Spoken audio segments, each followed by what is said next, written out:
Hey there guys, welcome back to my channel. My name is Anna Sophia for those of you that are new here. And if you are new, please consider subscribing because I post home decor DIY content every single week.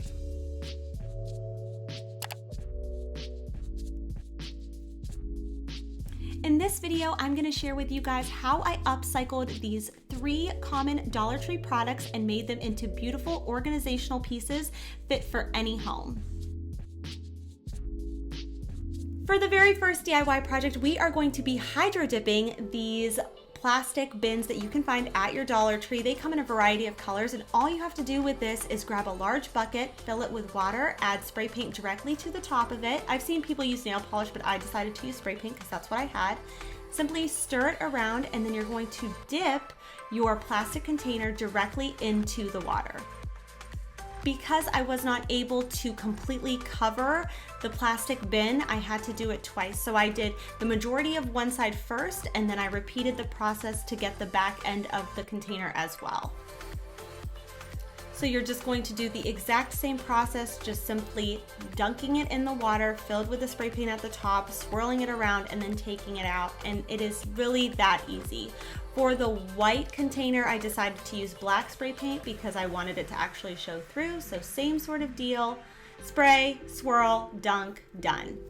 And now that our containers are out of the water, I just need to let them dry as much as they can, but I did need to go in with a paper towel and just kind of blot the water off, because one thing I have found is when you do hydro dip things, you want to seal it with something. So it's important to do this step to dry it off really well. And then you're going to want to use a polyacrylic spray paint to just seal all the paint in. And now that your spray paint has dried, it's just time to fill it with whatever you want. I chose to use just general items that I needed the storage for, and this is how they turned out.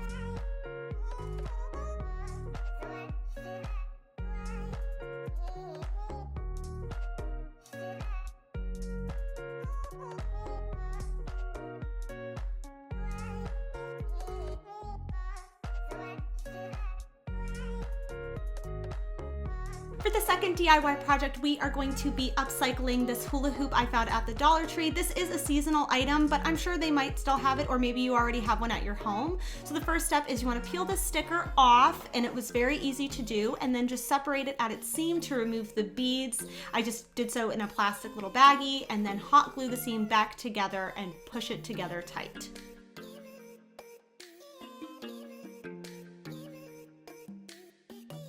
To start the macrame, I made 4 lark's head knots, and I cut each strand about 10 feet long.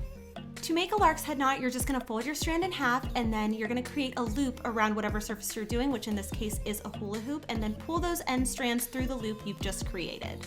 And now that those are done, we are just going to make a series of square knots. I'm not gonna go too in depth with this square knot because I just did it in my last video, so if you're not familiar, please go check out that video to see exactly how to do one. Now that you've made one horizontal panel of square knots, I hot glued the other end to the back of the hula hoop. You have these little loops at the bottom of your panel, which is what you're going to build vertical square knots from. So I just did so using the big loops first, and then I went in between those loops as well. For the lark's head knots that I'm creating through these loops, every strand is going to be a slightly different length, but basically I wanted to go from shortest to longest back to shortest to fit the mold of the actual hoop itself. So I'm just doing the obvious bigger loops that you can really see well first, and then I went back in creating more lark's head knots in between each of those strands. And after doing that all the way across, so you have several strands hanging from up and down, I wanted to wrap the entire hoop around with macrame cord, only because I feel like it just makes it look that much more complete and not like a DIY. And now I've created the basis for the front of our pocket. So I'm just now going to do vertical square knots all the way across, and I'm going to stop those square knots once I get to where it's actually going to hit the hoop, because that part we're just gonna glue down to create a nice tight seal. So obviously whatever you put in your pocket isn't just going to slip right out. As for the back, I didn't get footage of it, but I did hot glue some spare burlap fabric that I had lying around. Now I chose to do a square knot, but you can choose whichever macrame pattern or design, or knot rather, that you really like. Double half hitch would also look really good, but I just chose to do the square knot. I did decide to do another horizontal panel on top of the previous horizontal panel just because I wanted the pocket to be a little bit more substantial and be able to hold a little bit more in it. Now that the front is practically done, I'm just gluing down those square knots I talked about earlier where we stopped at where the hoop lied, so then that way there was something to secure whatever we were gonna place in the pocket.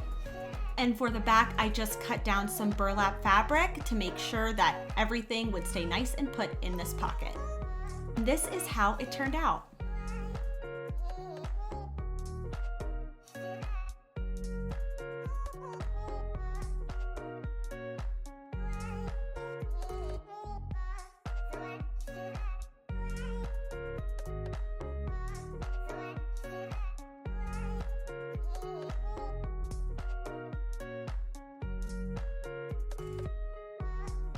And for the last DIY, I wanted to upcycle this tray platter that I picked up from the Dollar Tree, and my initial plan for this was I was going to spray paint it this beautiful terracotta color and give it some gold little feet at the bottom, but after I spray painted it, I just decided it really was not the vibe that I was going for. It still looked really cheap to me, so I decided to go in with some stone spray paint I've had for some time now, just to give it a more textured effect, and I wanted to make like a little splatter platter, just to give it a more artist and modern and abstract vibe.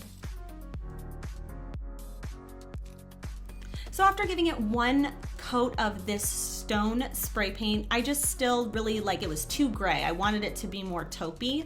So I decided after that dried, I was gonna cover it with some taupe spray paint by Rust-Oleum as well. And now I have the basis of my tray down, because my plan for this is I'm going to put like my jewelry, maybe some candles, maybe some of my crystals in here, and I wanted to give it this like splatter effect. But before I do that, I wanted the tray to have little feet, so I picked up this pack of ping pong balls, also from the Dollar Tree. You get 6 for $1, and I just wanted to give them a charcoal spray paint. I planned on putting this on my dresser, and the knobs on my dresser are this exact color. So I wanted to make it all really cohesive and like it all goes together. To get a splatter effect, all you have to do is take some acrylic paint in whatever color you like. I chose to do black, and water it down just ever so slightly, dip your paintbrush in there and just shake it all around the top of the surface. What's nice about this is you can do as little or as much as you like. You can do whatever colors you like, but because I wanted it to be still very like tonal, I did black and cream on top of the taupe platter. And once our little splatter platter has all dried, it's just time to add the feet now. So I'm using those little star circles that you see as my guide to where my little feet need to go. So I'm just doing so using a hot glue gun, and I'm just giving a generous amount. Obviously, if you are gonna be putting something maybe a little bit heavier on here, although I would be careful to do so because remember this is actually plastic. You can do so using E6000, but I knew the things that I was gonna be putting on here are very lightweight. And after that's all dried, it's just time to put the things that I planned on putting in there, and I love how this DIY turned out.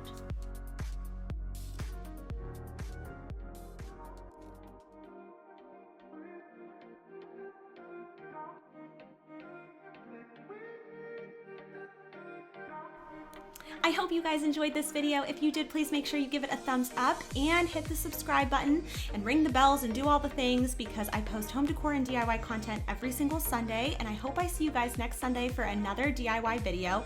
And make sure to leave me a comment down below which one was your favorite or which one you plan on doing yourself. And I hope I see you guys next Sunday, and have a great week. Bye!